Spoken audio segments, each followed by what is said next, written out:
मेरे प्यारे बच्चों नमस्कार। तो शुरू करते हैं इस क्लास को। और इस क्लास में सेट 1 इंटरमीडिएट गणित 2019 सेट कोड है 324 EI के प्रश्नों को हल करवाएंगे।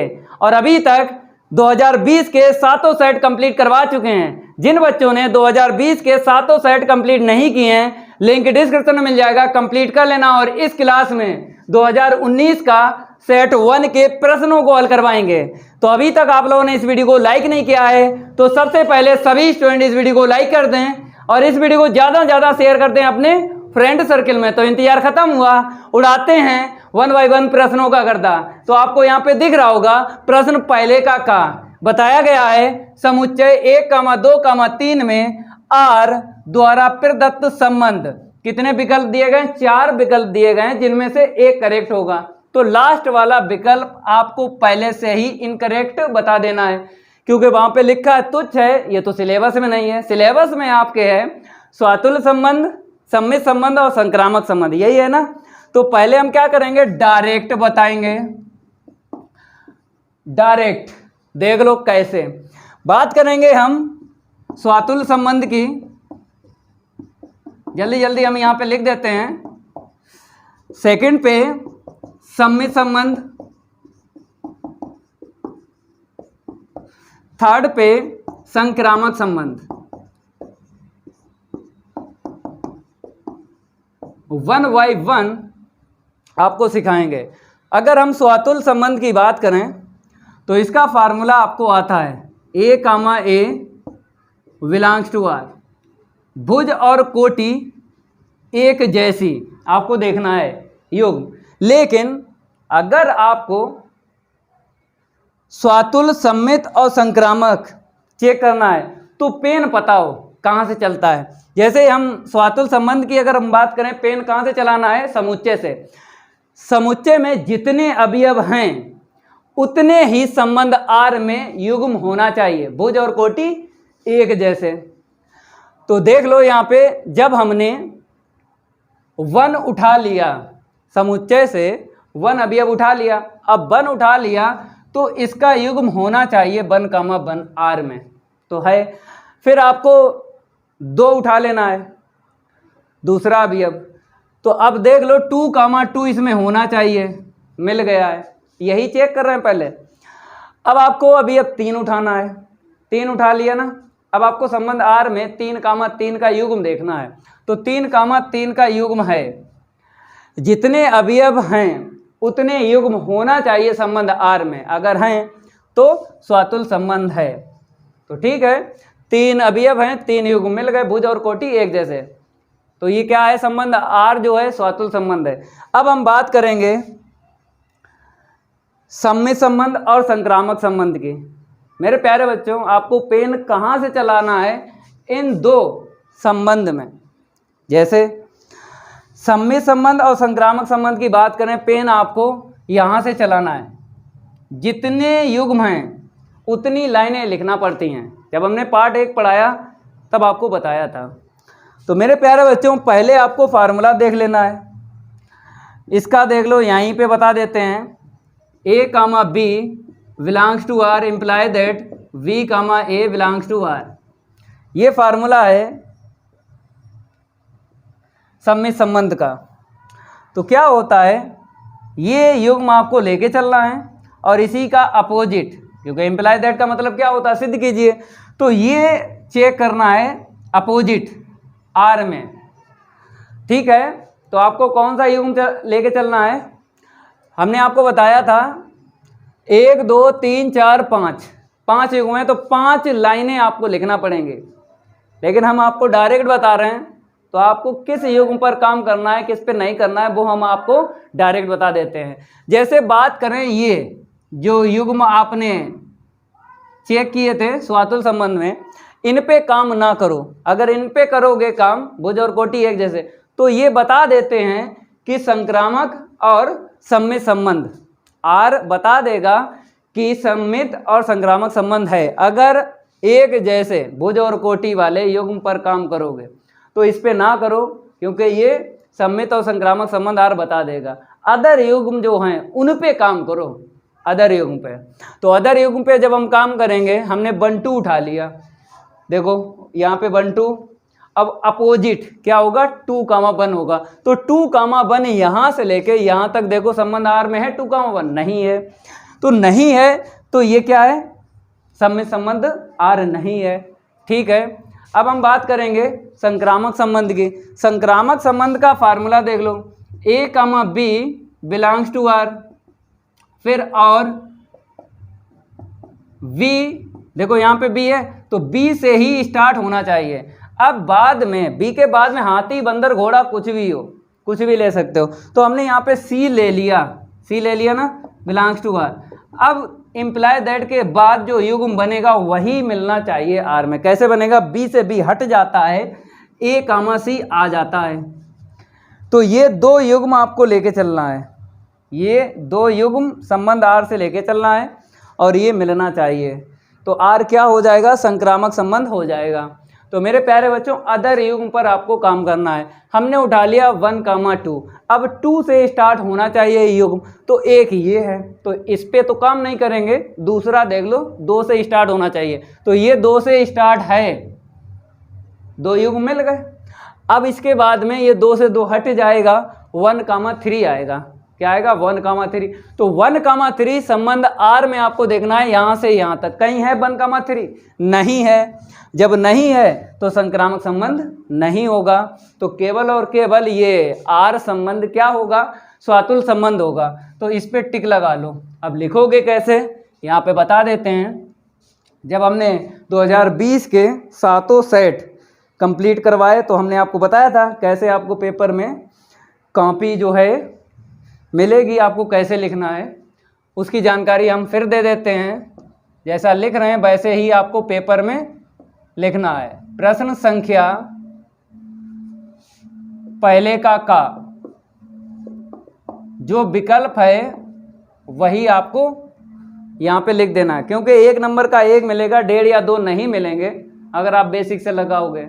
तो बेसिक से ना लगाओ ना, क्योंकि आपको पता ही है कि कैसे कैसे आपको चेक करना है। तो यहाँ पे लिख दो स्वातुल्य है, हो गया।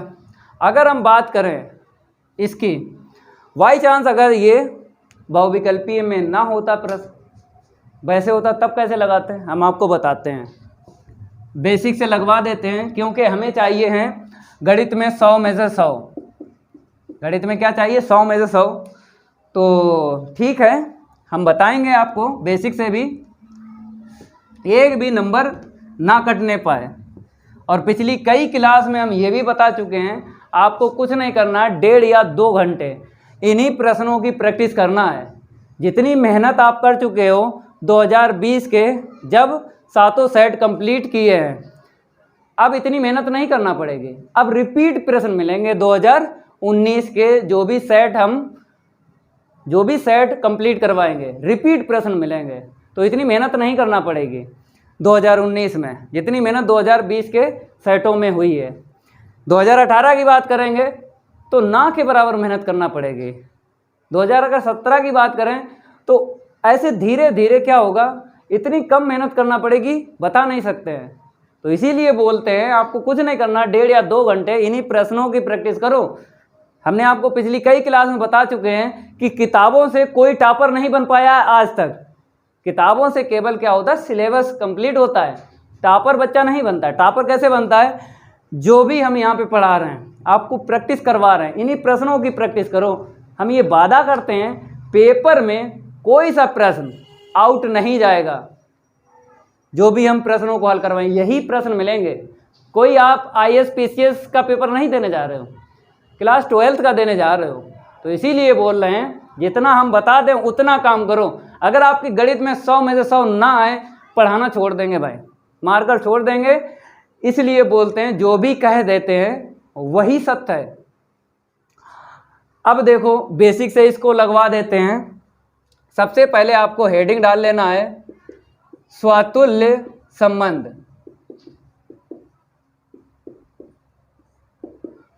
फार्मूला भी बताएंगे और कैसे लिखना है वो भी बताएंगे। ये फार्मूला होता है और यहाँ पे फॉर एवरी ए जो है अवयव है, जो भी समुच्चय है उसी से आपको क्या करना है, ये अवयव लेना है। तो यहाँ पे समुच्चय का नाम आप ए ले लेना, इसे क्या ले लेना है, ए। ठीक है, सबसे पहले आपको क्या करना है, पेन कहाँ से चलाना है हम बता चुके हैं। जितने यहाँ पे अवयव है ना उतने ही युग्म होना चाहिए। तो हमने 1 उठा लिया, पेन यहीं से चलाना है, तो 1 उठा लिया, 1, बिलोंग्स टू आर। ठीक है, अब फॉर एवरी, यहाँ पे क्या लिखना है, फॉर एवरी, यहाँ से देखना है अवयव, मतलब ये तो युग्म है, युग्म से देख लो, 1, 1 उठा लो, 1 जो है ए में बिलोंग करेगा, ये ए आपको ले लेना है साइड। ठीक है, यहाँ पे इसको हम रफ कर देते हैं और यहाँ पे आपको मान लेना है ए बराबर 1, 2, 3 और आर जो दिया गया है लिख लो 1, 2, 2, 3, 3, फिर क्या दिया गया है 1, 2 और 2, 3। ठीक है, तो यहाँ से आपने 1 उठाया, युग्म देख लो मिला है इसमें, आर में मिला है। ठीक है, अब 2 अवयव उठा लो, आपने उठा लिया 2, 2, फॉर एवरी 2 किस में बिलोंग करेगा, ए में करेगा। अब देखो 2 यहाँ से उठाया आपने, युग्म तैयार कर लिया, तो ये युग्म संबंध आर में है।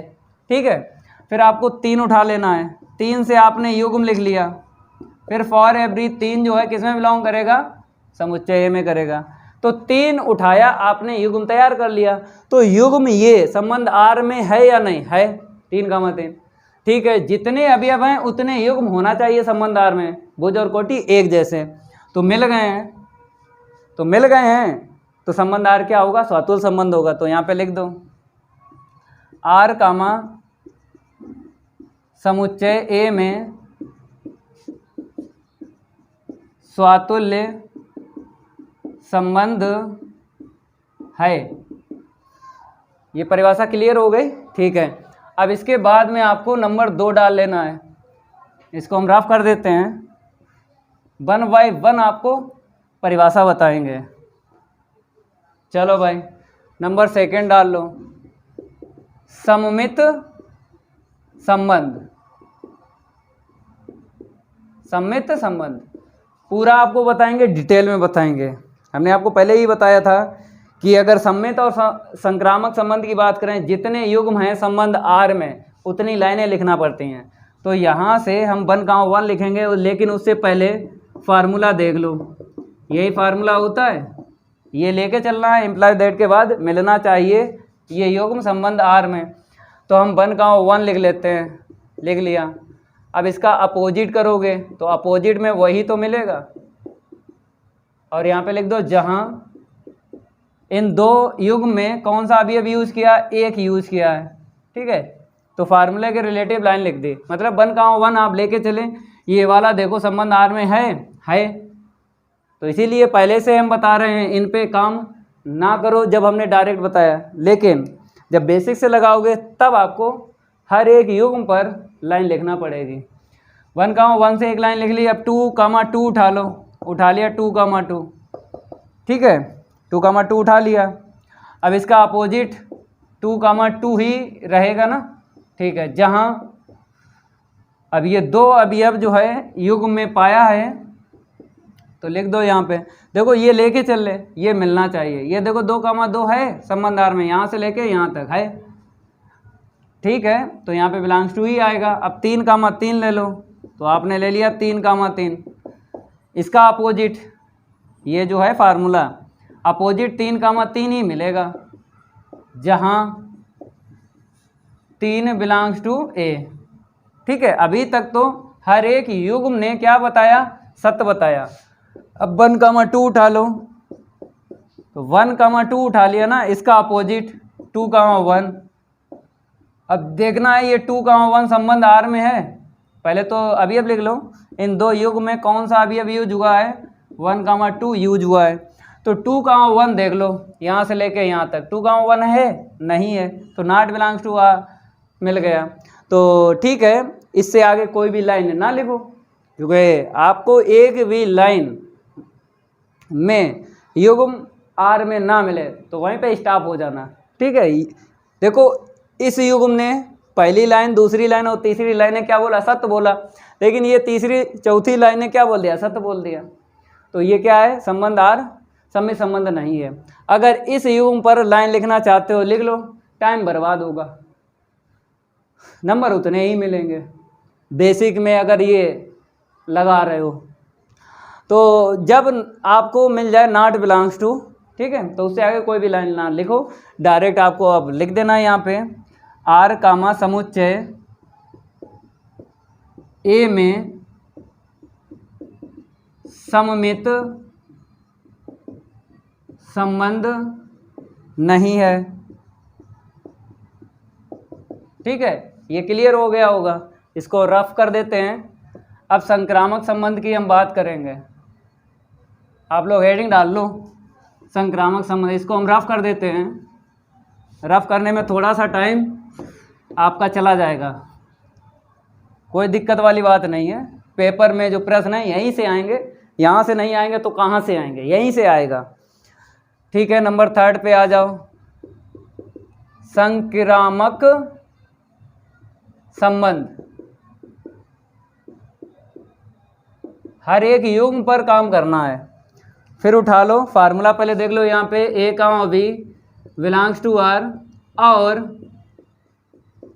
अब बी से स्टार्ट होना चाहिए युग्म। बी लिख दिया, हाथी बंदर घोड़ा, बी के बाद हाथी बंदर घोड़ा कुछ भी लिखो। ठीक है, तो हमने यहाँ पे सी लिख लिया। इम्प्लाई दैट, अब बी से बी हट जाता है, ए कामा सी आ जाता है। तो ये आंसर सीट है। और ये दो युग्म आपको लेके चलना है, ये वाले। कैसे? ये वाला कैसे मिलेगा?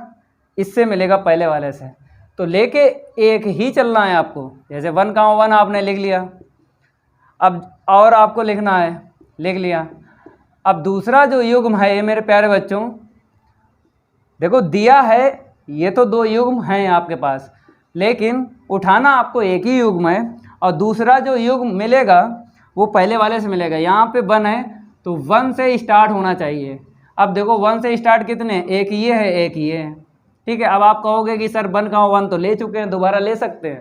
हाँ, दोबारा ले सकते हो, रिपीट कर सकते हो। 1 बार, 2 बार, 3 बार, 50 बार युग्म रिपीट होगा। मतलब फार्मूले के रिलेटिव लिखो, ये टेंशन ना लो कि युग्म एक बार यूज हो गया दोबारा नहीं होगा। हो सकता है 13, 14 या 50 बार यूज कर सकते हो। तो यही पहले हमने लिख लिया 1, ठीक है। अब इम्प्लाई दैट के बाद 1 से 1 हट जाएगा, शुरू वाला और लास्ट वाला आएगा। तो ये आंसर शीट आपको देखना है। ये आंसर शीट देखना है कि संबंध आर में है या नहीं है। पहले अभी लिख लो, पहला युग्म, दूसरा युग्म और तीसरे युग्म में अभी कौन सा यूज हुआ है? 1 यूज हुआ है, लिख दो। ठीक है, अब आपको चेक करना है आंसर शीट। ये 1, मिला है, यहाँ से लेके यहाँ तक देखो है। ठीक है, पहली लाइन ने क्या बोल दिया? सत्य बोल दिया। फिर इसको फिर लेना है दोबारा, क्योंकि 1 से स्टार्ट एक और युग्म मिला है। तो फिर हम लिख लेते हैं 1, जब तक 1, को पकड़े रहना है, जब तक आपको युग्म 1 से स्टार्ट मिलता रहे। तो हमने फिर लिख लिया यहाँ पे और करके, ऐसे करके। अब देखो 1 से स्टार्ट होना चाहिए, तो ये दूसरा मिल गया। ठीक है, अब इम्प्लाई दैट 1 से 1 चला जाएगा, शुरू वाला और लास्ट वाला आपको लिखना है 1, ऐसे करके 1, लिखना है बिलोंग्स टू आर। और यहाँ पे क्या लिखना है? जहाँ, अब इसमें देखना है आपको पहले युग में, दूसरे और तीसरे में अभी अब कौन सा यूज हुआ है? 1 हुआ, 2 हुआ, तो यहाँ पे 1, 2 लिख दो, बिलोंग्स टू आर। ठीक है, इसने भी सत्य बोल दिया। मतलब जब दोबारा हमने ये युग्म लिया 1, फिर इसने सत्य बोला है। अब आपको ये उठाना है 2, आपने उठा लिया 2, बिलोंग्स टू आर। फिर और करके आपको लिखना है। दूसरा युग्म कैसे मिलेगा आपको पता है, 2 से स्टार्ट होना चाहिए। इटसेल्फ वाला ले लो, यही ले लो, 2 से स्टार्ट है, हमने ले लिया। इम्प्लाई दैट, अब 2 से 2 चला जाएगा, शुरू वाला और लास्ट वाला आपको लिखना है, आपने लिख लिया। अब यहाँ पे जहाँ अभी अब लिखना है 3 युग्म में आपने जो है अभी अब कौन सा यूज किया? 2 यूज किया है, आपने लिख दिया। ठीक है, तो आंसर शीट देखो 2, संबंध आर में मिल रही है, यहाँ से लेके यहाँ तक मिल रही है। ये देखो 2, अब 2, फिर लिखना चाहते हो? हाँ, लिखा जाएगा। क्यों? 2 से स्टार्ट हमें मिला है ना, एक तो ये एक तो ये 2 से स्टार्ट, तब तक आपको लाइनें लिखते रहना है 2,2 के साथ में, जब तक आपको 2 से स्टार्ट युग्म मिलता रहे। फिर हमने 2,2 इसको लिख लिया, फिर दोबारा लिख लिया, ठीक है। अब देखो मेरे प्यारे बच्चों, 2 से स्टार्ट होना चाहिए, ये वाला स्टार्ट है बिलोंग्स टू आर, फिर इम्प्लाई दैट। अब 2 से 2 हट जाएगा, शुरू और लास्ट वाला आएगा। शुरू वाला 2 है, लिख दिया, लास्ट वाला 3 है। अब आपको जहाँ लिख देना है मेरे प्यारे बच्चों, पहला, दूसरा, तीसरा 3 युग्म है। कौन सा अभी यूज हुआ है? 2 और 3 यूज हुआ है, तो यहाँ पर 2,3 बिलोंग्स टू ए, ऐसे करके आपको लिख देना है, ठीक है। इस पे काम हो गया, मतलब 1,1 पे 2 लाइनें लिख गए, 2,2 पे 2 लाइनें लिख गए, ठीक है। अब आगे देखो, ये 3,3 हम ले लेते हैं, 3,3 आपने ले लिया, ठीक है, बिलोंग्स टू आर। अब आपको दूसरा युग्म कैसे लेना है? यहाँ पे 3 है, 3 से स्टार्ट होना चाहिए, तो 3 यहाँ से लेके यहाँ तक है, 3 से स्टार्ट, यही वाला है जो लेके चले हो, और कोई दूसरा है भी नहीं, ठीक है। अब इसके बाद में 3 से 3 हट जाएगा, शुरू और लास्ट वाला आएगा, लिख दिया जहाँ, ठीक है। अब अवयव लिखना है, तो 3 युग्म में आपने अवयव यूज किया है 3, तो 3 लिख देना है बिलोंग्स टू आर। बाद में जो लिखते हैं ना बिलोंग्स टू जहाँ या फॉर एवरी, वहाँ पे बिलोंग्स टू आएगा, कभी भी नॉट बिलोंग्स टू नहीं आएगा, आंसर शीट में आएगा, जो आंसर शीट आप निकाल रहे हो। इसको हम रफ कर देते हैं, तो इस लाइन ने भी क्या बोल दिया? सत्य, क्योंकि ये आंसर शीट 3,3 इसमें मिल रही ना, यहाँ से लेके यहाँ तक देखो ये मिल रही है, तो इस पर भी काम हो गया। अब इस पर आपको करना है, इस पर, ठीक है। तो हम क्या लिखते हैं? 1,2 लिखते हैं, हर एक युग्म पर काम होगा, इतना ध्यान रखना, हर एक युग्म पर काम होगा। तो 1,2 लिख लिया, ठीक है। देखो 3,3 से एक ही लाइन लिखी है, क्योंकि 3 से स्टार्ट एक ही युग्म मिला था, वो भी इटसेल्फ, और दूसरा नहीं मिला था, तो इसीलिए एक लाइन लिखी है। अब 1,2 उठा लो, इस पे काम करेंगे, आपने काम किया, ठीक है। 2 से स्टार्ट होना चाहिए, दूसरा युग्म जब लिखोगे 2 से स्टार्ट होना चाहिए। 2 से कौन सा स्टार्ट है? एक ये है, एक ये, तो 2 मतलब 1,2 से 2 लाइनें लिख जाएंगी, एक 2,2 से लाइन लिख जाएगी, ठीक है। 2 हटा दो, शुरू वाला और लास्ट वाला आएगा, तो ये आपको आंसर शीट चेक करना है। पहले अवयव लिख दो, इन 3 युग्म में कौन सा अवयव यूज हुआ है? 1 और 2 यूज हुआ है, तो यहाँ पर 1 और 2 हम लिख देते हैं, और बिलोंग्स टू ए। थोड़ा सा यहाँ से ऐसे देख लेना, ठीक है। अब फिर आपको ले लेना है 1,2, क्योंकि हमें 2 से स्टार्ट 2 युग्म मिले थे, एक पे काम हो गया, और ये आंसर शीट 1,2 चेक कर लो, यहाँ से लेके यहाँ तक है तो है, तो आगे लिखेंगे। अगर ये आंसर शीट ना होती तो यहीं पे हम बता देते, आर संबंध जो है संक्रामक संबंध नहीं है, ठीक है। 2 से स्टार्ट देख लो, 2 से स्टार्ट ये हो चुका है, ये वाला ले लो, आपने ले लिया बिलोंग्स टू आर। फिर उसके बाद में आपको पता 2 से 2 हट जाता है, शुरू वाला और लास्ट वाला लिखा जाता है, तो आपने लिख दिया 1,3। अब यहाँ पे लिखना है जहाँ। अब तीनों युग्म में आपको चेक करना है कौन सा अवयव यूज हुआ है, तो 1, 2 और 3, 1, 2 और 3 3 अवयव यूज हुए हैं, ठीक है। अब ये आंसर शीट देखो 1,3 है, यहाँ से लेके यहाँ तक हमको नहीं दिख रहे, तो नॉट बिलोंग्स टू। अब इससे आगे कोई भी लाइन नहीं लिखेंगे, जहाँ पर आपको मिल जाए नॉट बिलोंग्स टू तो बता देना है कि ये संबंध आर जो है संक्रामक संबंध नहीं है, क्योंकि इसने भी सत्य बोला है, 1,1 ने, 2,2 ने भी सत्य बोला है, 3,3 ने भी सत्य बोला है, 1,2 ने एक बार सत्य बोला, दूसरी बार असत्य बोल दिया। तो भैया हमें नॉट बिलोंग्स टू देखना है, जहाँ पर मिल जाए वहीं से हम स्टॉप हो जाते हैं और वहीं पे बता देते हैं संबंध आर संक्रामक संबंध नहीं है। जैसे 2,3 बच गया, इस पर कोई भी लाइन अब ना लिखो, अगर लिखना चाहते हो लिख सकते हो, नंबर उतने ही मिलेंगे, तो इस पर ना लाइन लिखो, क्योंकि टाइम बर्बाद चला जाएगा, क्योंकि 1,2 से मिल गया ना यहाँ पे नॉट बिलोंग्स टू, तो इससे आगे कोई भी लाइन ना लिखो। तो यहीं पे बता दो इम्प्लाई दैट करके, आर कामा समुच्चय ए में संक्रामक संबंध नहीं है, संक्रामक संबंध नहीं है, ठीक है। ये कंप्लीट हो गया, तो हमने बेसिक से लगवा दिया, इसलिए अगर ये बहुविकल्पीय में ना आता तो आपको ऐसे करके लिखना होता है। ठीक है, अब इसको हम रफ कर देते हैं। अगले प्रश्न की है बारी, और नहीं करेंगे उसके साथ कोई यारी। तो रफ करने में थोड़ा सा टाइम आपका चला जाएगा, कोई बात नहीं है, इसको हम रफ करेंगे फिर आगे बढ़ाएंगे। आप लोग तब तक लिख लो। अगला प्रश्न कौन सा है? का के बाद क्या आता है? का के बाद आता है खा। तो ये लो खा लिख दिया यहाँ पे। पहले क्या करेंगे, हम डायरेक्ट बताएंगे आपको। तो यहाँ पे जो फलन दिया गया है ये बहुविकल्पीय नहीं है, तो बेसिक से ही लगवाना पड़ेगा। कहता है सिद्ध कीजिए। क्या सिद्ध करना है? ये जो फलन है ना, कहता है द्वारा परिभाषित फलन, ये फलन भी बोलते हैं, प्रतिचित्रण भी बोलते हैं, एक है कि ये किंतु आच्छादक नहीं है, ये सिद्ध करना है। तो भैया मेरे सबसे पहले क्या लिखोगे बताइए? सबसे पहले आपको प्रतिचित्रण लिखना है अगर प्रश्न में है तो। देख लो यहाँ पे हल, प्रतिचित्रण जो भी दिया गया है लिख लो f such that n tends to n। इसके बाद में आपको fx लिखना है बराबर 2x। ठीक है, लिख लिया।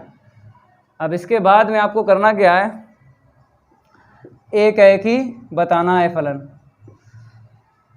एक है कि बहु एक, इसका दूसरा भैया है। तो दोनों के लिए देख लो, फार्मूला तो आपको पता ही है, कौन सा लगता है? एक है कि और बहु एक में fx1 बराबर fx2, यही फार्मूला लगता है। और लास्ट लाइन देख लो, लास्ट लाइन क्या आएगी? एक है कि में आएगी x1 comma x2 for every x1 comma x2। आगे वाला जो समुच्चय है ना वो x के लिए होता है, मतलब जो प्रांत होते हैं ना वो x के मान होते हैं। दूसरा समुच्चय y के लिए मीन्स परिसर, जो भी y के मान होते हैं उनको परिसर बोलते हैं। ठीक है, इतना आपको समझ में आ गया। पहला समुच्चय x के लिए, दूसरा समुच्चय y के लिए। तो यहाँ पे x1 कामा x2 है ना, ये पहले वाले समुच्चय में बिलोंग करेंगे दो अवयव। ये लास्ट लाइन एक ही के लिए। अब बहु एक के लिए देख लो, x1 नॉट इक्वल x2, तो for every x1 comma x2 ये बिलोंग करेंगे आगे वाले समुच्चय में। समझ में आ गया? तो एक के लिए यहाँ पे बराबर आएगा, बहु एक के लिए नॉट बराबर आएगा। तो यहाँ पे बोला है एक ही है, तो लास्ट लाइन इतनी आएगी। ठीक है, तो fx1 का मान यहाँ से रखो, तो 2x1 और fx2 का मान यहाँ से रखो। 2x2 2 से 2 कट गया ना, तो x1 इक्वल x2 आ गया। अब for every x1 comma x2 ये किस में बिलोंग करेंगे? पहले वाले समुच्चय में। तो यहाँ पे जो बराबर आया है वो हल करने के बाद आया है, लेकिन आपको चेक करना पड़ेगा ये बराबर कैसे आया। देखो कैसे चेक करना है। आपको समुच्चय में n मिल जाए, मतलब समुच्चय n मिल जाए प्रतिचित्रण में, तब आपको फिक्स बता देते हैं, क्योंकि अपरिमित ये समुच्चय है। अपरिमित है तभी तो हम फार्मूले से इसको लगा रहे हैं। अगर परिमित समुच्चय होता तो तीर आरेख से इसको बताते। समझ में आ रहा? तो 1 और 2 पे काम करना है। n अगर मिल जाए आपको प्राकृतिक संख्याओं का समुच्चय प्रतिचित्रण में, तो 1 और 2 पे काम करना है, दो ही मान पर, क्योंकि मान तो बहुत मिलेंगे ना, क्योंकि अपरिमित समुच्चय। दो मान पर काम करो, ये फिक्स है। दो मान पर ही पता लग जाएगा यहाँ पे बराबर आएगा या नहीं आएगा। तो x का मान पहले वाले समुच्चय से ले लो 1, जो हमने आपको बताया यहाँ पे। अब आपको फलन का मान निकालना है, x का मान यहाँ पे रख दो। आपने रख दिया, कितना मिला? 2 मिला। ठीक है, ये जो आंसर शीट निकल रही है बाद में चेक करवाएंगे। दूसरा और मान रख लो, x का मान यहाँ से लेना पहले वाले समुच्चय से, लेकिन कितना बताया? 2। चलो अब यहाँ पे रखो, रख लिया ना 2, कितना मिल गया? 4। तो मेरे प्यारे बच्चों यहाँ पे लिख देना है इत्यादि। यहाँ पे क्या लिख देना है? इत्यादि, क्योंकि मान बहुत सारे ले सकते हो x के यहाँ से, लेकिन दो ही मान पर चेक करो, इसीलिए आगे नहीं चेक करना है, लिख दिया इत्यादि। मेरे प्यारे बच्चों जो आंसर शीट निकली है ना, F1 की 2 निकली है और F2 की 4 निकली है। अगर आंसर शीट आपको यहाँ पे अलग अलग दिख रही है, असमान दिख रही है, तब यहाँ पे बराबर आता। अगर असमान आंसर शीट दिख रही है तो यहाँ पे क्या आएगा? बराबर आएगा। बाई चांस जो F1 की आंसर शीट आई है वही F2 की आती, तो यहाँ पे आंसर शीट समान है, जब समान आ जाए तब यहाँ पे नॉट इक्वल आएगा। लेकिन हमसे यही बोला गया है कि सिद्ध कीजिए एक ही है, तो लास्ट लाइन आपको पता ही है, यहाँ पे बराबर ही आएगा। जो आपको पता ही है कि यहाँ पर असमान आंसर शीट अगर आती हैं, अलग अलग आती हैं आंसर शीटें, तब आपको क्या करना है, यहाँ पे बराबर करना है। जब बराबर होता है तो फलन क्या होता है, एक ही होता है। तो कैसे लिखना है, यफ कामा समुच्चय यन में, यन से यन में, क्योंकि आपको पता है एक ही के लिए हम क्या करते हैं, अगर तीर आरेख से हल करते हैं प्रतिबिंब बनाते हैं, मतलब आगे वाले समुच्चय से बाद वाले समुच्चय में हम क्या बनाते हैं, बताइए, प्रतिबिंब बनाते हैं। तो इसीलिए आपको लिखना है पहला समुच्चय से दूसरे समुच्चय में एक ही फलन है। तो यहाँ पे क्या लिखना है, एक ही फलन है। ठीक है, इतना समझ में आ गया। अब इसको हम रफ करते हैं। अब यहाँ पे क्या लिखा, आच्छादक नहीं है, तो आच्छादक के लिए काम करेंगे।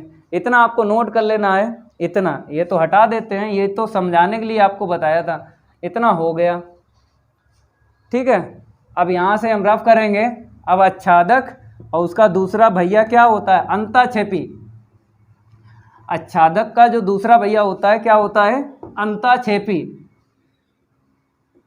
ये इसलिए डीपली बता रहे हैं क्योंकि बच्चों की कमेंट आई थी कि सर संबंध एवं फलन से आ जाए या प्रायिकता से आ जाए। ठीक है, तो डीपली बता दो, तो इसीलिए ये डीपली हम बता रहे हैं। ठीक है, इसके बाद फिर फार्मूला तो पता है, y बराबर एफ एक्स। देखो बात करेंगे हम आच्छादक की, ठीक है, और अंताक्षेपी इसका दूसरा भैया है, अंताक्षेपी। तो यहाँ पे क्या होता है, जब y का मान हम कुछ भी निकालते हैं, अगर बिलोंग्स टू आगे वाले समुच्चय में लाई करेगा, बिलोंग्स टू आएगा तो आच्छादक होगा। इस फार्मूले से हमें y का मान निकालना पड़ता है। ठीक है, जो भी आएगा वो आगे वाले समुच्चय में बिलोंग नहीं करेगा तो अंताक्षेपी होगा। ये थोड़ा सा बेसिक है। तो ठीक है, इस फार्मूले से आपको क्या निकालना है, x का मान y के पदों में निकालना है।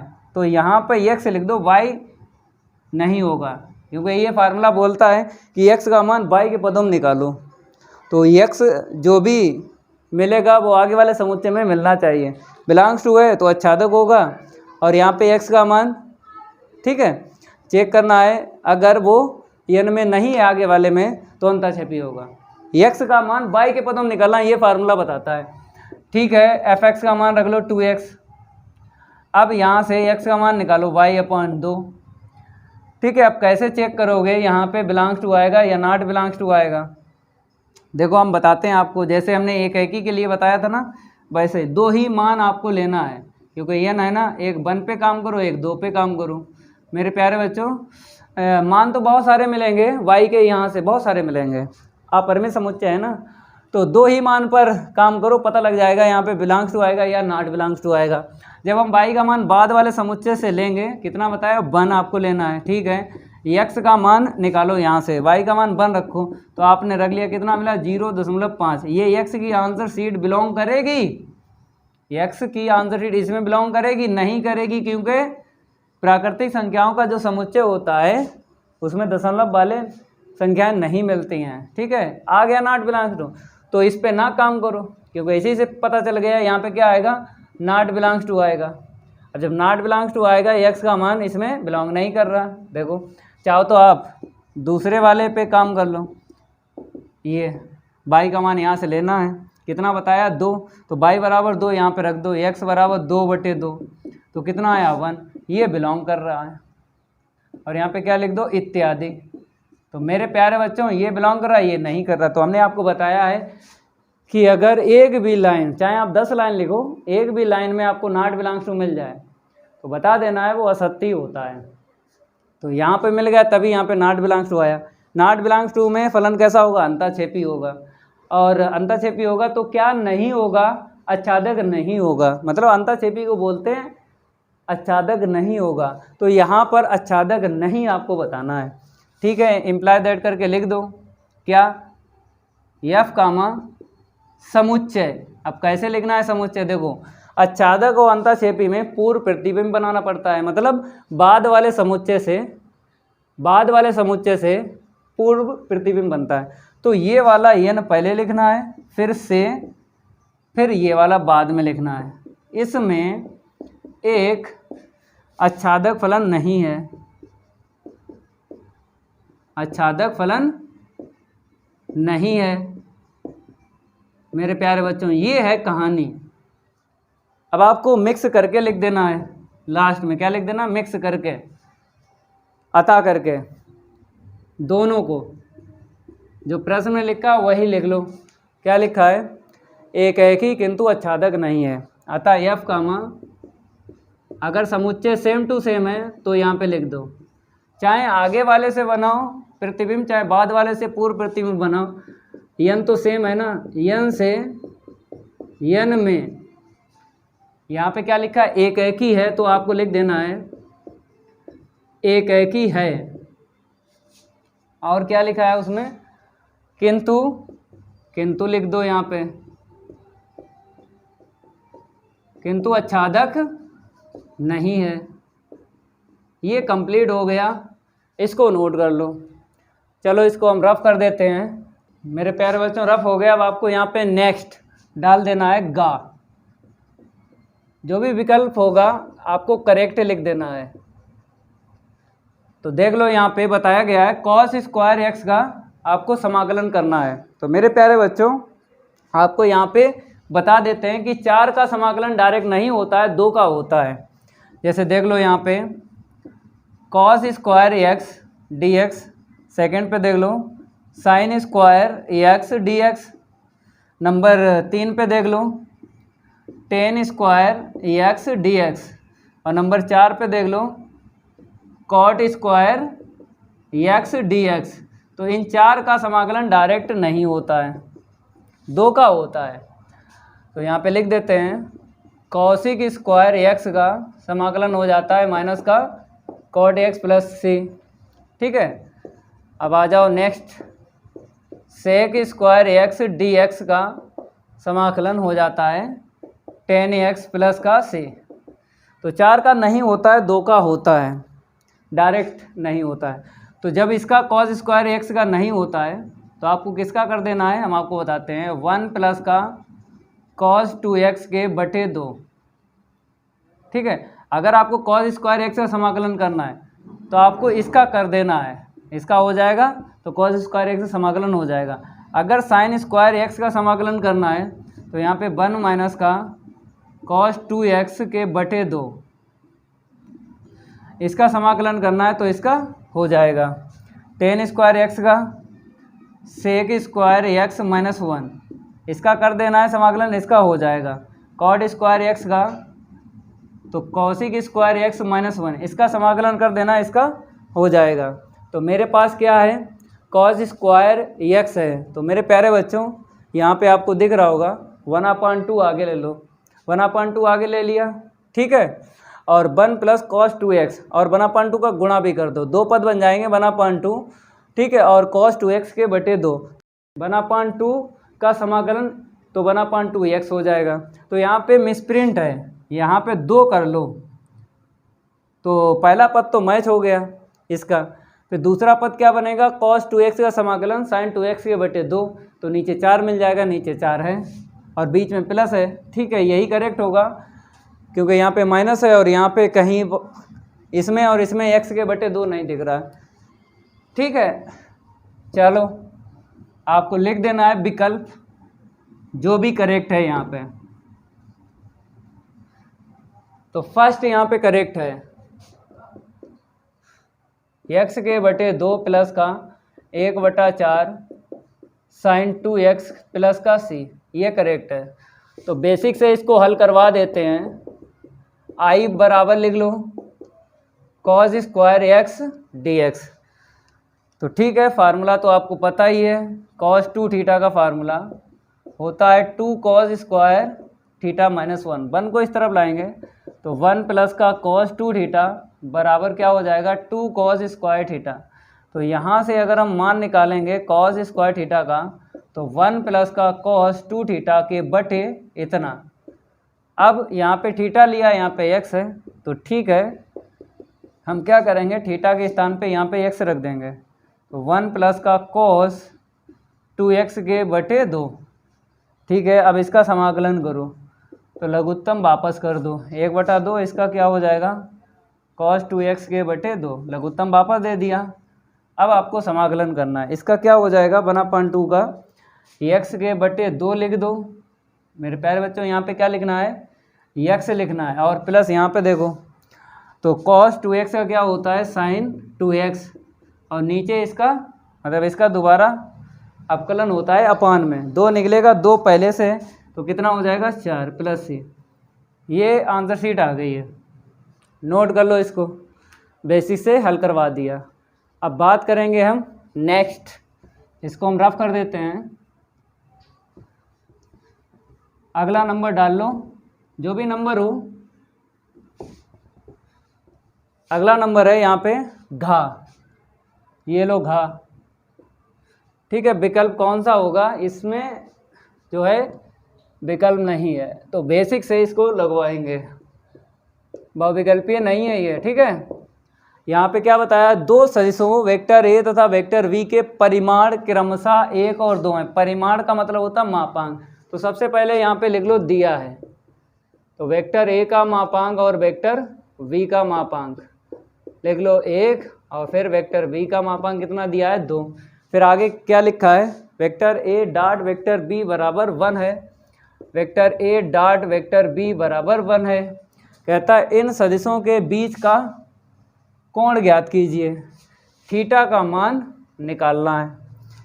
ठीक है, फार्मूला लगा लो, पाठ 10 में आपको पढ़ाया था, cos थीटा बराबर vector a dot vector b upon vector a का मापांक वेक्टर बी का मापांक। तो vector a dot vector b 1 है, वेक्टर ए का मापांक 1 है, वेक्टर बी का मापांक 2 है, रख दो।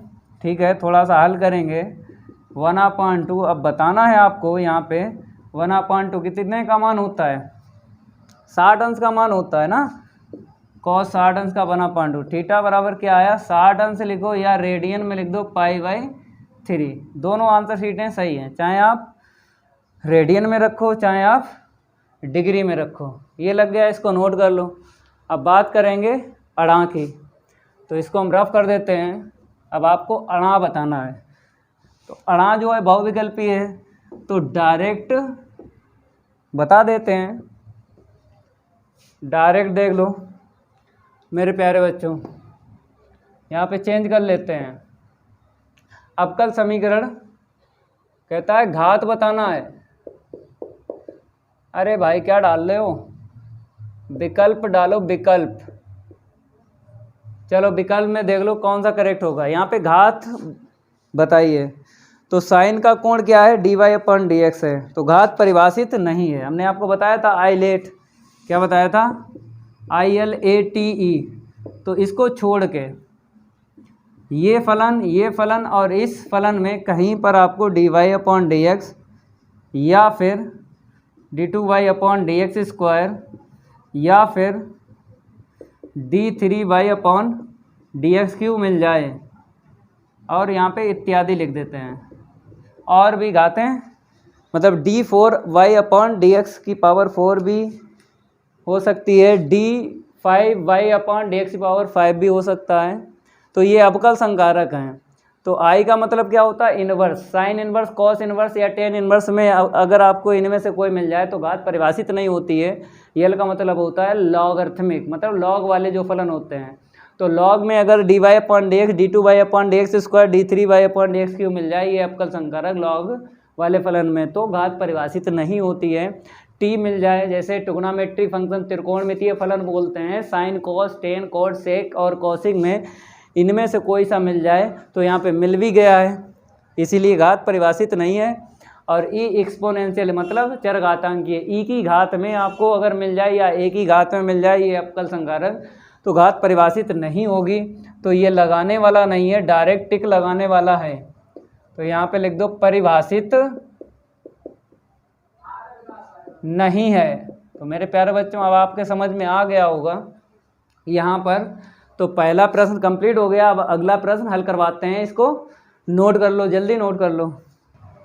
तो आप लोग यहाँ पे प्रश्न नंबर 2 का देखना है। यहाँ पर बताया गया है सिद्ध करें इतना बराबर इतना।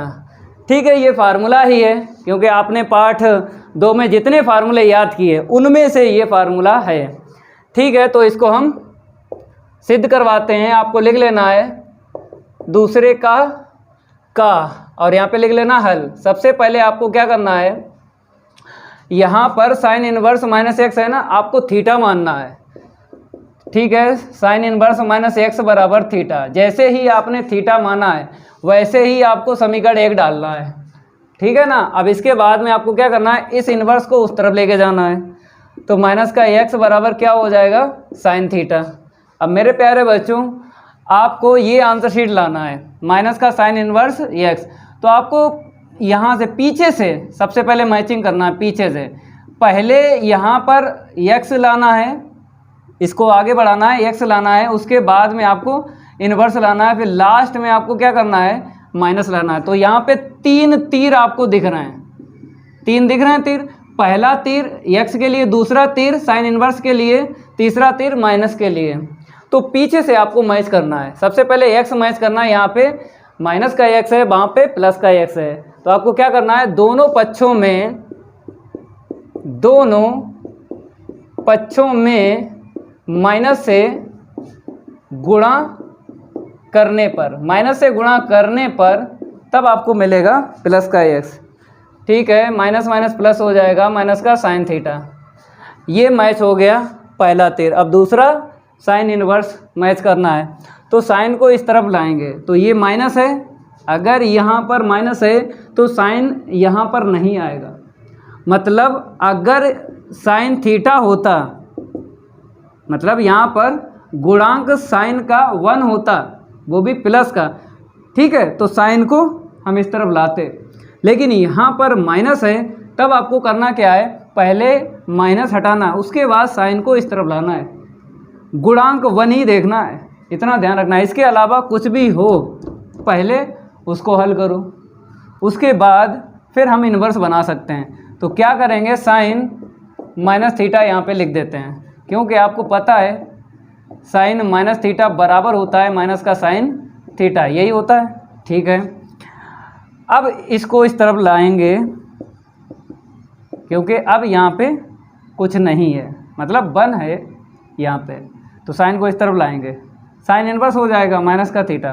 तो यहाँ पे दूसरा तीर मैच हो गया, साइन इनवर्स। अब माइनस लाना है, तीसरा तीर मैच करना है, माइनस यहाँ पे लाना है। फिर आपको क्या करना है, पुनः माइनस से गुणा करना है। पुनः यहाँ पे लिखना पड़ेगा आपको, दोनों पक्षों में माइनस से गुणा करने पर, कर दो माइनस से गुणा, तो ये माइनस का हो जाएगा साइन इनवर्स एक्स इक्वल, यहाँ पे माइनस माइनस प्लस हो जाएगा, मैच हो गया। अब उसके बाद थीटा का मान रख दो यहाँ से, समीकरण 1 से, माइनस का साइन इनवर्स एक्स बराबर थीटा का मान क्या है, साइन इनवर्स माइनस का एक्स, और यहाँ पे बता देना है जो मान रखा है समीकरण 1 से। अब इसको इस तरफ लिखेंगे, इसको उस तरफ लिखेंगे, सिद्ध हो जाएगा। तो साइन इनवर्स माइनस का एक्स बराबर होता है माइनस का साइन इनवर्स एक्स, ये सिद्ध हो गया। अब इसे नोट करो, जल्दी नोट करो, इसको हम रफ करेंगे।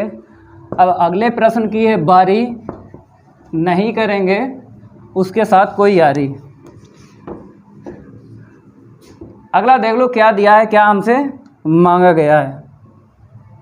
यहाँ पे नंबर हम चेंज कर लेते हैं, खा, चलो यहाँ पे खा डाल देते हैं। क्या बताया गया है, सिद्ध कीजिए। क्या सिद्ध करना है, f1 f2 बराबर 1 है, x शर्त एक दे रखी है, 2 से बड़ा ही लेना है। आगे क्या लिखा है, fx बराबर x माइनस 1 द्वारा परिभाषित ये प्रतिचित्रण आच्छादक तो है परंतु एक ही नहीं है। ठीक है, आच्छादक तो है परंतु एक ही नहीं है, ये सिद्ध करना है।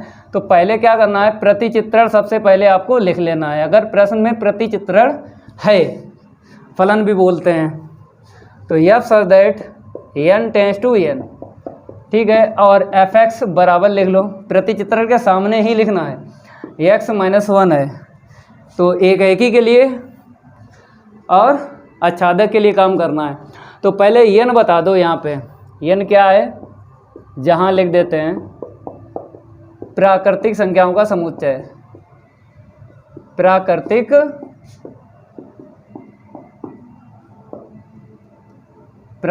संख्याओं का समुच्चय।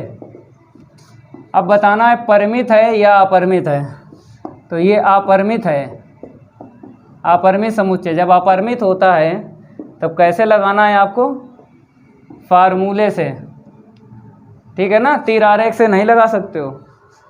अपरिमित समुच्चय अगर है तो बताओ एक एकी के लिए फार्मूला क्या होता है, एफ एक्स 1 बराबर एफ एक्स 2। मेरे प्यारे बच्चों एक एकी नहीं है तो लास्ट लाइन तो आपको पता ही है कि x1 नॉट इक्वल x2 आना चाहिए। और यहाँ पे for every x1 comma x2 किस में बिलोंग करें, आगे वाला जो समुच्चय होता है ना x के लिए होता है, मतलब x के जो भी मान होते हैं उनको क्या बोलते हैं, प्रांत बोलते हैं। और बाद वाला समुच्चय y के लिए होता है, मीन्स y के जो भी मान होते हैं परिसर बोलते हैं। तो लास्ट लाइन इतनी लाना है, नॉट इक्वल, तभी एक एकी नहीं होगा। तो एफ एक्स 1 का मान यहाँ से रखो x1 माइनस का 1, एफ एक्स 2 का मान यहाँ से रखो x2 minus 1, minus one cancel हो गया, x1 बराबर x2। For every x1 comma x2 belongs to आगे वाला समुच्चय यहाँ पे लिखना है। अब यहाँ पर आपको दिख रहा होगा हल करने पर हमें बराबर मिला है, तो चेक करना है आपको, चेक करके यहाँ पे लिखना है बराबर आएगा कि नॉट इक्वल आएगा, तो यही आएगा, चेक करो।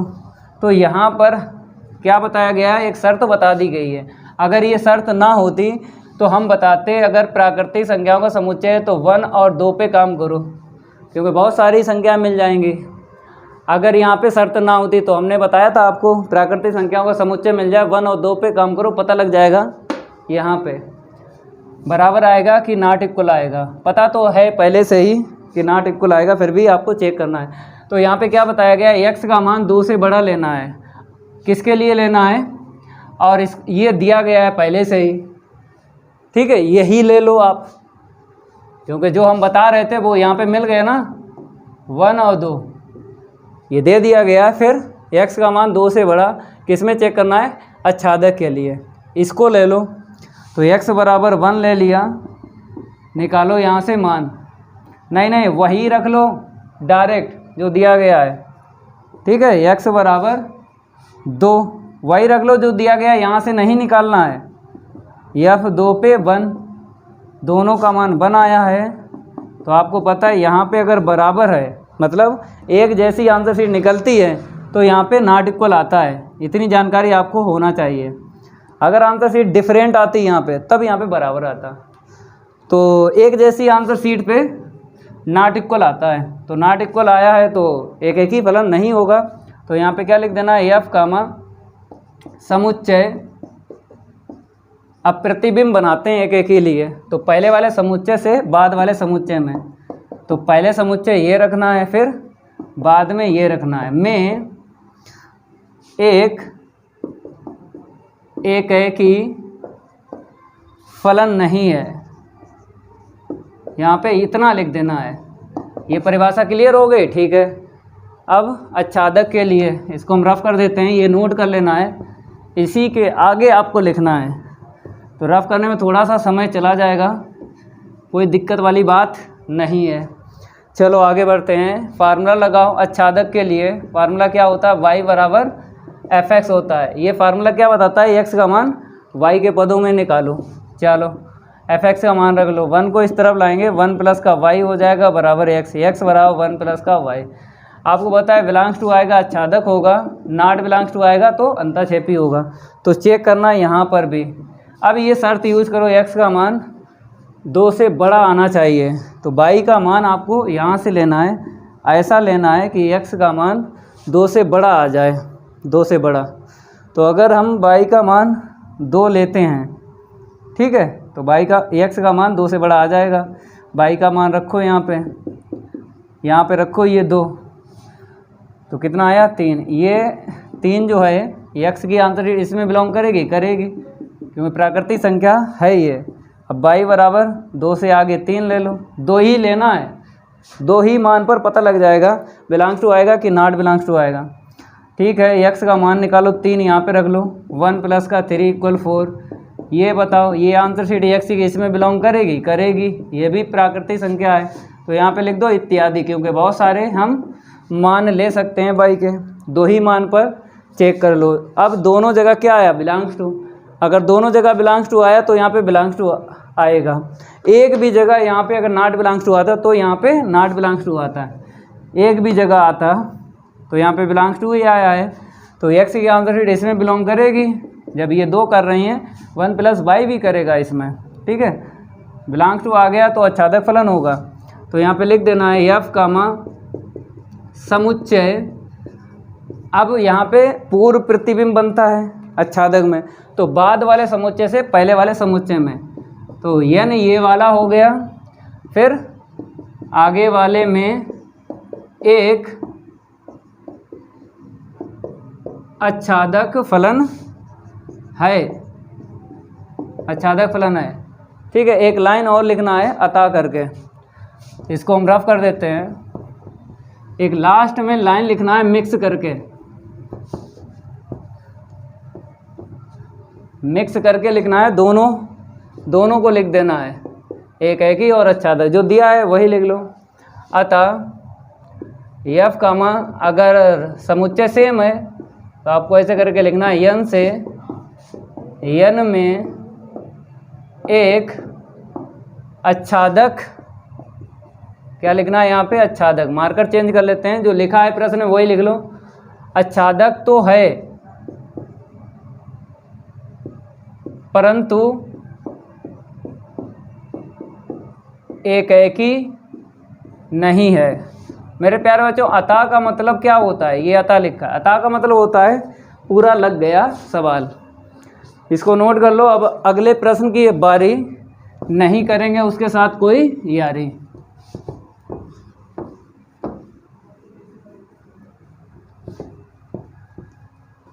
नंबर चेंज कर लो, गा वाला देख लो। अब 4G ट्रिक से आंसर शीट बताएंगे। क्या बताएंगे, 4G ट्रिक।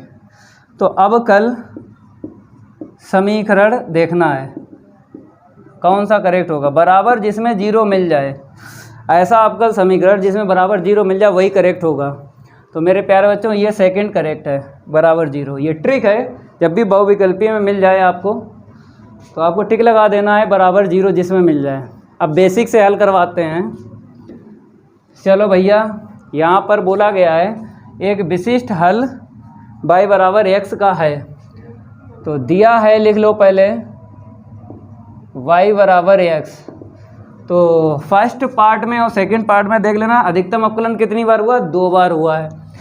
तो 2 बार अवकलन करना है, एक बार हो गया, फिर आपको कर देना है दोबारा। अगर चाहो तो लिख सकते हो, यहाँ पे लिखना ज़रूरी है क्योंकि एक भी नंबर ना कटने पाए।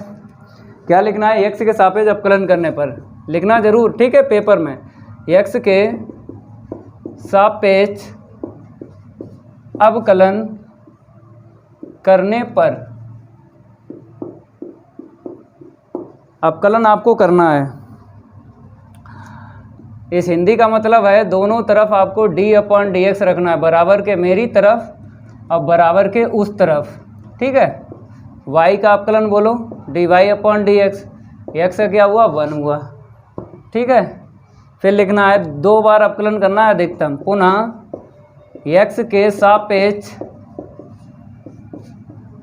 अवकलन करने पर, पुनः x के सापेक्ष अवकलन करने पर फिर आपको दोनों तरफ क्या रखना है, d/dx रखना है, बराबर के मेरी तरफ बराबर के उस तरफ। तो ये हो जाएगा d2/dx² बराबर 0। अब आपको LHS ले लेना है, ठीक है, फर्स्ट पार्ट में चेक करना है तो LHS ले लो। तो d2/dx² माइनस का x² dy/dx प्लस का xy। अब आपको आंसर सीटें रखना है, इसे समीकरण 1 डाल दो, इसे 2 डाल दो और इसे 3 डाल दो, रखो। d2y/dx² का मान 0 यहाँ पे, ठीक है, माइनस का x² dy/dx का मान 1 है, ठीक है, और प्लस का x है, y का मान देख लो, y का x है, रख लो और यहाँ पे लिख दो कहाँ से मान रखा है, समीकरण 1, 2 व 3 से लिखना ज़रूर है ये, जहाँ से मान आपने रखा है। तो यहाँ से माइनस का x² मिला, यहाँ से प्लस का x² मिला, आंसर शीट क्या आई 0, लेकिन बताया यहाँ पे x है, तो क्या लिख दो, नॉट इक्वल RHS, ये इनकरेक्ट है। अब सेकंड वाले पार्ट में है सब वही LHS, देख लो सेम टू सेम है, तो मात्र आपको कैसे करना है, सेकंड पार्ट लिखना है, बाकी यहाँ पे इक्वल कर देना है। तो सेकंड पार्ट में आंसर शीट 0 दे ही रखी है, ठीक है, नोट कर लो, ये कंप्लीट हो गया। अब अगले प्रश्न की ये बारी नहीं करेंगे, उसके साथ कोई यारी, नोट करते रहा करो आप लोग, ठीक है, रफ करने में थोड़ा सा टाइम लग जाता है। ये लो रफ हो गया। अगला सवाल है घा। घा में क्या बोला है, दर्शाइए कि फलन f(x) बराबर इतना, x बराबर 0 पर संतत नहीं है, ठीक है, सिद्ध करना संतत नहीं है। फार्मूला तो पता ही आपको, देखो यहाँ पे fa बराबर fa + 0 बराबर fa - 0, ठीक है, अगर बराबर आ जाए तीनों के मान तो संतत होगा फलन, इनमें से कोई एक बराबर नहीं होगा, ठीक है, तो बोल देंगे असंतत फलन है या संतत नहीं है। तो यहाँ पे क्या लिखना है, सबसे पहले दिया गया फलन लिखना है। तो दिया गया फलन सबसे पहले लिख लो, f(x) बराबर x³ है, फिर प्लस का 3x, x³ नहीं है, x² है, x² प्लस का 3x प्लस का 3x नॉट इक्वल 0, फिर बताया गया है 1 है, x इक्वल 0, ठीक है, x बराबर 0 पर। चलो यहाँ पे जो a है ना वो x का मान होता है, तो ये तो बराबर पर निकालते हैं। बराबर देखो कहाँ पे है, बराबर कहाँ पे है, यहाँ पे है, इस शर्त में इसके सामने वाला फलन का मान लेना है, 1 आ गया ना, ठीक है। अब RHL निकाल लो, f(0 + 0), ये इसको बोलते हैं RHL। a का मान 0 मिल गया और बाद वाला लिमिट का 0 होता है, जब लिमिट लगाते हैं ये बाद वाला क्या बन जाता है, h बन जाता है, ये बन गया h, ठीक है।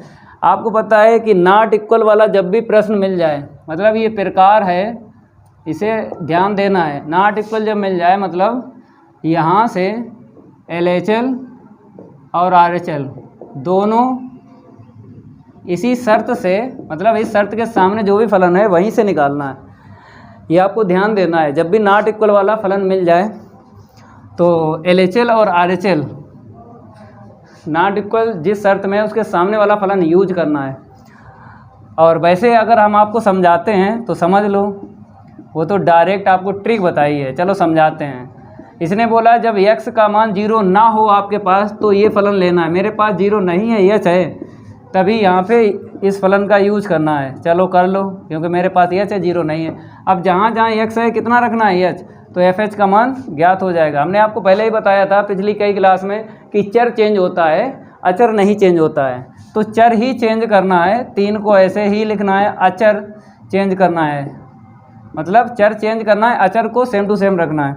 चलो अब लिमिट का मान रख दो, लिमिट हटा दो, 0 का स्क्वायर प्लस का 3 × 0 प्लस का 3। तो मेरे प्यारे बच्चों, पहला पद 0, दूसरा पद 0, तीसरा पद कितना आ गया, 3 आ गया।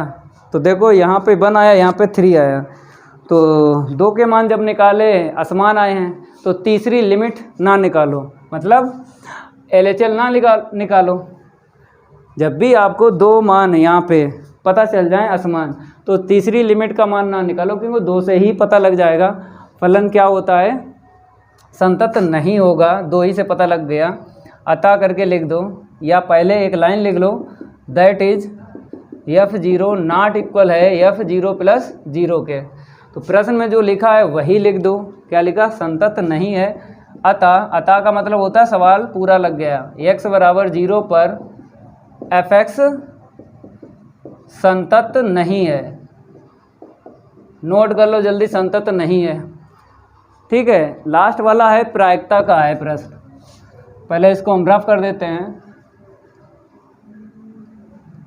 फिर आगे बढ़ते हैं। ये नोट करते रहा करो, ठीक है, क्यों रफ करने में थोड़ा सा टाइम लग जाता है, इसीलिए जल्दी नोट कर लिया करो। चलो भैया, यहाँ पे नंबर हम चेंज करते हैं, यहाँ पर हटा देते हैं। ये प्रकार नंबर है तुम्हारे पास अड़ा, ठीक है, ये अड़ा हो गया। कहता है यदि पी ए बराबर 1/2 है और पी बी बराबर 0 है तब पी ए अपॉन बी का सही विकल्प होगा। ठीक है, साप्रतिबंध प्रायिकता का फार्मूला लगेगा। पी बी नीचे आएगा, नीचे 0 आएगा तो क्या होगा, परिभाषित नहीं है। तो डायरेक्ट यहाँ पे लिख देना है जो भी विकल्प है, विकल्प यहाँ पे थर्ड है, थर्ड, परिभाषित नहीं है। ये लो, अब बेसिक से हल करवा देते हैं। बाई चांस अगर ये प्रश्न बहुविकल्पीय में ना होता तो कैसे लगाते, चलो बेसिक से देख लो। सबसे पहले आपको दिया है, लिख लेना है क्या क्या दिया है। मतलब पी ए बराबर 1/2 दिया गया है, पी बी बराबर 0 दिया गया है, पी ए अपॉन बी का मान ज्ञात करना है। ठीक है, साप्रतिबंध प्रायिकता का फार्मूला लगा लो। तो यहाँ पे लिखना पड़ेगा साप्रतिबंध प्रायिकता से, साप्रतिबंध प्रायिकता से। बताओ फार्मूला कौन सा है, बटे वाला याद होगा, पी ए अपॉन बी होता है बराबर p a intersection b upon p b. तो इसका मान नहीं दिया गया है ऊपर, इसे तो ऐसे ही लिखो, जिसका दिया गया उसका रख लो, इसका दिया गया 0, नीचे 0 है, ऊपर कुछ भी हो, हाथी बंदर घोड़ा, तो आंसर शीट क्या आएगी, इनफाइनाइट आएगी। तो इसी को बोलते हैं परिभाषित नहीं है, या परिभाषित नहीं लिख दो केवल। ये कंप्लीट हो गया प्रश्न नंबर 2। चलो इसको नोट करो, अब अगला प्रश्न हल करवाते हैं, जल्दी नोट करो इसे। अब आप लोग प्रश्न नंबर 3 का देख लो। यहाँ पर बताया गया है यदि f such that r tends to r तथा g such that r tends to r फलन क्रमशः fx बराबर cos x तथा gx बराबर 3x square for every x belongs to r द्वारा परिभाषित है, तो g संयोजन f संयोजन g ज्ञात कीजिए। ठीक है, बहुत सरल प्रश्न है, इससे सरल अभी तक प्रश्न नहीं देखा था। लगवाते हैं इसको। सबसे पहले आपको क्या लिख लेना है, प्रतिचित्रण अगर प्रश्न में है तो आपको सबसे पहले प्रतिचित्रण लिखना है। यहाँ पे 2 प्रतिचित्रण है, f such that r tends to r, और दूसरा जो प्रतिचित्रण है g such that r tends to r। तो यहाँ पे f है तो आपको इसके सामने fx का मान लिखना है। ठीक है, लिख लो यहाँ पे fx का मान कितना दिया है, cos x। ठीक है मेरे प्यारे बच्चों, अब आगे बढ़ते हैं। दूसरा जो प्रतिचित्रण है g फलन में है तो इसके सामने gx का मान रखना है, 3x स्क्वायर। ठीक है, अब क्या निकालना है हमको, g संयोजन f और f संयोजन g। फार्मूला याद होगा आपको, f संयोजन g संयोजन f का, तो कोई दिक्कत नहीं आएगी। नाव लिख लो, नाव के बाद कामा लगाना है, g संयोजन f का मान निकालेंगे। तो हमें क्या करना पड़ता है, यहाँ पे x लेके चलना है। ठीक है, अगर नहीं दिया गया तो x लिख लो। अब क्या करना है, ये x आपको किसको देना है, जो इसके पास फलन मिल जाए। x के पास फलन कौन सा है, फार्मूला कैसे लगाना है वही हम आपको समझा रहे हैं। ये जो x है ना, किस फलन के पास में है उसी को दे देना है। f के पास में है, g बहुत दूर है, तो f को देंगे तो कैसे देना, g फिर ब्रैकेट में आपको fx लिख देना है, तो ये संयोजन हट जाता है। ठीक है, अब fx का मान यहाँ से देख लो क्या है, cos x। जब आपने fx का मान रख लिया तो f चला गया। अब हम फलन g देख लेंगे तो g चला जाएगा जब हम यहाँ से मान रखेंगे। हमने बताया पहले ही कि चर चेंज होता है, तो यहाँ पे 3 है, यहाँ पे x है, इसी को चेंज करना है, अचर नहीं चेंज होता है। तो हमने चर चेंज किया और अचर ऐसे रखा, तो यहाँ से कितना मिला, 3 cos स्क्वायर x। क्योंकि ये घात कॉस को देना है, एक्स को नहीं देना है, मतलब कोण को घात नहीं दे सकते हो, केवल और केवल कॉस को दे सकते हो। तो ये आंसर शीट आ गई जी संयोजन एफ की, नोट कर लो इसे। अब बात करेंगे हम, और क्या बताया है, एफ संयोजन जी, सेम टू सेम फार्मूला लगाओ जैसे यहाँ पे लगाया है, यहाँ पे एक्स रख लो। अब एक्स के पास में फलन जी है, तो जी को देना है कैसे, या फिर ब्रैकेट में आपको जी एक्स लिख देना है, ये संयोजन हट जाता है, ठीक है, बड़े से ब्रैकेट में आपको जी एक्स लिख देना है। अब आगे बढ़ते हैं, इसको हम रफ कर देते हैं क्योंकि मेरे पास स्पेस नहीं है, हम प्रश्न में देख लेंगे। जी एक्स का मान प्रश्न से देख लो 3x² है, इसके आगे ही लिखना है 3x²। अब आपको क्या करना है, फलन f का यूज करना है, केवल चर चेंज होगा। तो कॉस है, कॉस को ऐसे ही रखेंगे, चर को चेंज करना है, यहाँ पे x है, मेरे पास क्या है 3x², तो 3x² आपको रख देना है। तो ये निकल आया f संयोजन जी, सही से लिख देते हैं f संयोजन जी, ठीक है। इतना नोट कर लो, ये कंप्लीट हो गया प्रश्न नंबर तीसरे का। इतना हम रफ कर देते हैं। अब अगले प्रश्न की ये बारी नहीं करेंगे, उसके साथ कोई यारी, इसको भी रफ कर देते हैं। अगला प्रश्न देख लो, खा, यहाँ पे नंबर हम चेंज कर लेते हैं, ये खा, ठीक है। आगे देखो, यहाँ पे बताया गया है यदि y बराबर 3e⁻² है और +2 × e⁻3x है तो सिद्ध कीजिए इतना बराबर इतना। तो हम पहले 4G ट्रिक से आंसर शीट बताते हैं, क्योंकि यहाँ पे बताया भी गया है सिद्ध कीजिए, तो इतनी ही आंसर शीट निकलेगी।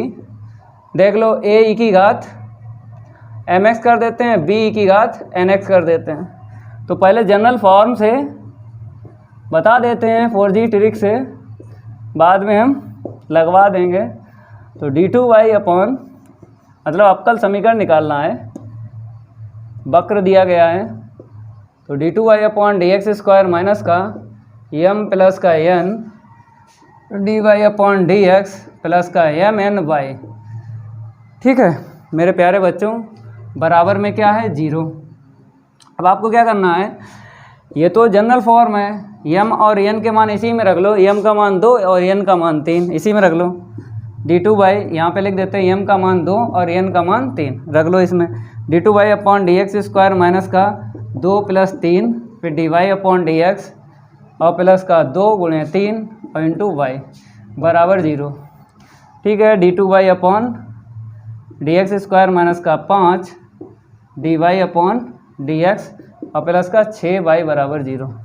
देख लो, यही आंसर शीट हमें सिद्ध करना है। तो 4G ट्रिक से हमने ये अवकल समीकरण बनाया है।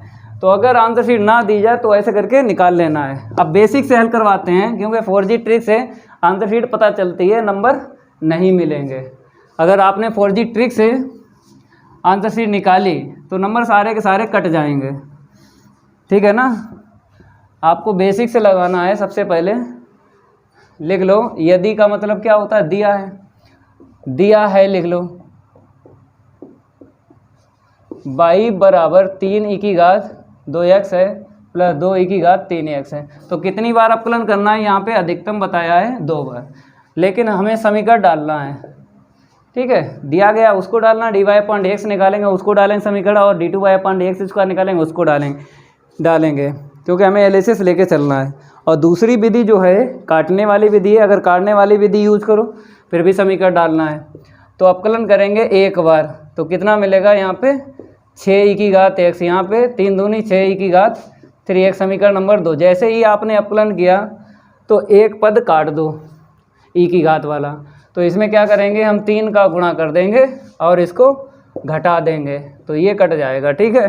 तो यहाँ पे कितना आएगा, 3y माइनस का बराबर के मेरी तरफ पहले लिखो, 3 का इसमें गुणा कर दिया, 3y ये माइनस का बराबर में 3 तिरका 9, 9 में से 6 जाएगा प्लस का 3e⁻2x, समीकरण डालो, ठीक है। एक बार अवकलन करने के बाद आपको काटना है एक पद, ये काटने वाली विधि होती है, विलोपन विधि भी बोलते हैं। फिर आपको अवकलन करना है, फिर आपको क्या करना है, अवकलन करना है।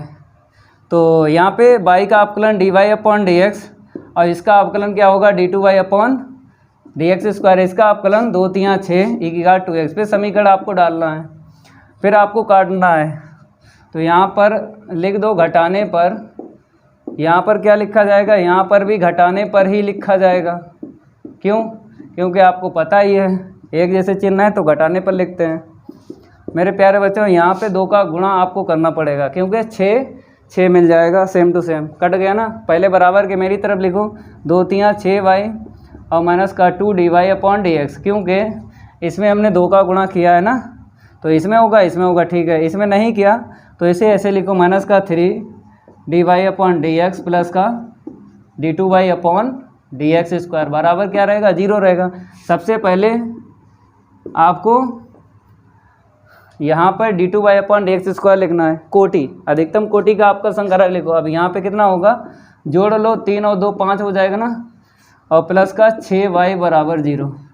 ये विधि बहुत सरल है, काटने वाली विधि, इसको यूज़ कर लो तो टाइम ज़्यादा नहीं लगता है।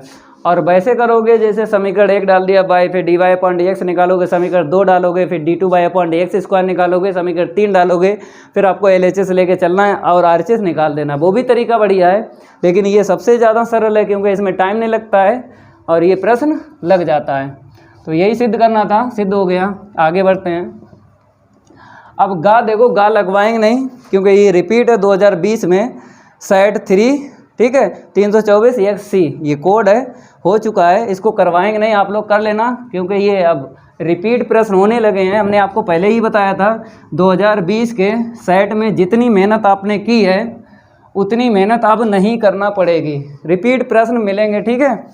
चलो यहाँ पे अगला प्रश्न डालते हैं, घा लास्ट वाला, वो तो आप लोग लगा ही लेना है। घा वाले में क्या बोला, यदि वेक्टर ए एक मात्रक सदिश है, एक मात्रक सदिश का मतलब क्या होता है, मापांक दिया है 1, तो मापांक दिया है 1 लिख लो।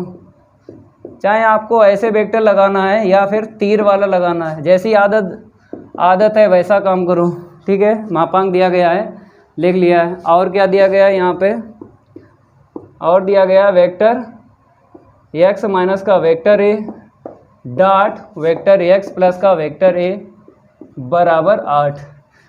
तो कहता है मोड x का मान ज्ञात कीजिए। इसे समीकरण 1 डालो, इसे 2 डालो, तो समीकरण 2 लेके चलो क्योंकि समीकरण 1 का यूज हो जाएगा, ठीक है। और मापांक जब भी निकालोगे हमेशा धनात्मक मान ही देगा, पहले से पता है, धनात्मक मान ही निकलेगा। तो समीकरण आपको क्या लिखना है, 2 से, समीकरण 2 है ठीक है, vector x minus vector a, फिर वेक्टर x वेक्टर a बराबर 8। तो कैसे करना है, अगर डायरेक्ट आपने ये फार्मूला लगा लिया a plus b into a minus b, a² minus b², तो वेक्टर में अगर आपने मतलब अदिश गुणन में डायरेक्ट लगा लिया तो सारे के सारे नंबर कट जाएंगे, एक भी नंबर नहीं मिलेगा। क्यों? क्योंकि डायरेक्ट में क्या होता है, क्रम विनिमय नियम यूज नहीं होता है। आपको क्रम विनिमय नियम बताना पड़ेगा, यूज करना पड़ेगा, तभी हम डायरेक्ट नहीं लिख सकते इसको, आपको अदिश गुणन करना है। देखो कैसे हम आपको बताते हैं, x का x के साथ करोगे तो इतना मिलेगा, x का a के साथ करोगे इतना मिलेगा, फिर a का x के साथ करोगे तो इतना मिलेगा, फिर प्लस माइनस माइनस a का a के साथ करोगे तो इतना मिलेगा, बराबर 8 लिख दो। अब एक जैसा जो होता है आपको पता है इसे कैसे लिखा जाता है, ऐसे लिखा जाता है। तो क्रम विनिमय नियम इसमें यूज करके फिर कैंसिल कर लो, तो x आगे कर लो, a बाद में कर लो, ठीक है। क्रम विनिमय नियम चाहे इसमें यूज करो चाहे इसमें, ये तो सेम मतलब सेम टू सेम है ना। तो आपको क्या करना है, मोड वेक्टर a का होल स्क्वायर बराबर 8। तो यहाँ पे लिखना पड़ेगा क्रम विनिमय, यहाँ पे सही से लिख देते हैं, ये क्रम हो गया, ये विनिमय, ये क्या हो गया, नियम हो गया, नियम से, ठीक है। यहाँ पे मान इसका निकालना है और इसे काट दो, कट जाएगा ना, ठीक है। तो लिख लो, इसका मान यहाँ से रख लो, ठीक है, बराबर 8। 1 को उस तरफ लेके जाएंगे तो 8 प्लस का 1 कितना मिलेगा, 9 मिलेगा। चलो 9 गा 30 रूट आएगा ना, तो कितना मिलेगा हमको, 3 मिलेगा। यहाँ पे स्क्वायर कर लो, ठीक है। तो mod x का मान कितना निकला है? 3 निकला है। तो मेरे प्यारे बच्चों यही आंसर शीट है। तो प्रश्न नंबर यहाँ पे 3 तीसरा कंप्लीट हो गया, इसको नोट कर लो। ठीक है, 2019 का जो सेट पहला है ना, इसके 3 प्रश्न कंप्लीट करवा चुके हैं। अब अगली क्लास में इसके आगे के प्रश्न लाएंगे। अगर ये मेरी क्लास अच्छी लगी, वीडियो को लाइक कर देना है और इस वीडियो को ज़्यादा से ज़्यादा शेयर कर देना अपने फ्रेंड सर्कल। मिलते हैं अगली क्लास में, आज के लिए इतना ही काफ़ी है। धन्यवाद।